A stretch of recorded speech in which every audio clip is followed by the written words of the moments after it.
Well, let's turn to the advisory now. And reporting season is upon us, as we've seen today, but let's take a different perspective, perhaps how investors should interpret results that we're seeing. Morningstar's Director of Personal Finance, Mark LaMonica, joining us. Mark, welcome. Thank you for having me. Well and truly into reporting season, some big results we've seen today.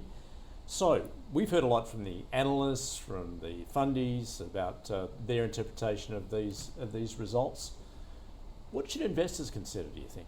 Yeah, I mean, there is a lot going on. We've obviously seen CBA, CSL, James Hardie, that's just today. And we've seen a lot of volatility. And I don't want to discount the results and whether they are important or not. We obviously have analysts at Morningstar that are interpreting these results, putting out their own reports. But for long-term investors, this can be a really difficult time of year because, as I said, you're dealing with that volatility. You're getting a lot of opinions and narratives that are coming out, and it's really hard to stay focused on your goals and what you're actually trying to accomplish. Well, we see that volatility, particularly in share price. I mean, we saw that last reporting season too, where those that beat expectations, we saw the huge run up in the share price. Conversely, those that missed were punished. So what perspective do investors need? Unlike traders who can make that move on the day, of course, investors, you're talking about longer term. Exactly, and that's obviously the context that I'm bringing to this discussion and the context that we look at things with at Morningstar. So that's the lens we look at things through. So really, I think what we can look at is some of the investors who do take that long-term perspective and how they think about markets. And this isn't an investor that is known by too many people, but there's a hedge fund manager named Christopher Hone. He runs TMI. So that's a hedge fund in New York, and he's achieved amazing results. So over the past 2 decades, 18% annual returns. And his focus is on the long term, and he thinks that that's the only free lunch in investing left. It's obviously very, very competitive environment, particularly with traders, people looking in that 1 to 2 year perspective. And he really thinks that by looking long term, he can provide better results, and his track record proves that. It's difficult though, isn't it? Because you've got to filter out that noise and look for those signals because, particularly in today's 24-hour news cycle, and to the point, Mark, that many exchanges are now looking to trade 24 hours a day. Exactly. And I think all of that makes things a lot more difficult. And I think what's important is, you are hearing all these different opinions, but you don't necessarily get context around those opinions. And so it's very difficult to listen to advice from anybody if they're trying to accomplish something different than you are. And I think that's really what Hone is looking for. He's saying that many of the models that analysts use to value shares are very short-term focused. And because of that, and because those are the opinions you're hearing, you do need to ignore that and focus on the things that will work over the long term. Such as?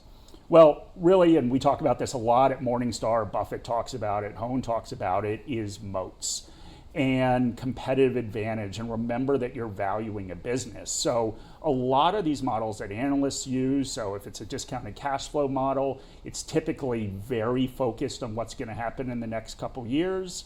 If you use an earnings multiple model, it's normally earnings growth and a projected multiple in a couple years. And so the problem is when you get these short-term results, as we're getting during results season, they can move the valuations a lot. And that's why you're getting these large swings. That's why you're getting various opinions about how much a company is worth.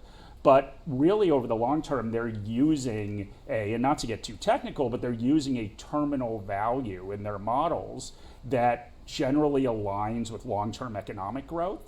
And if you can find a great company with a competitive advantage, it can grow faster than that for decades. And there's a lot of value in that tail that's getting missed by some of these analysts that are more short-term oriented.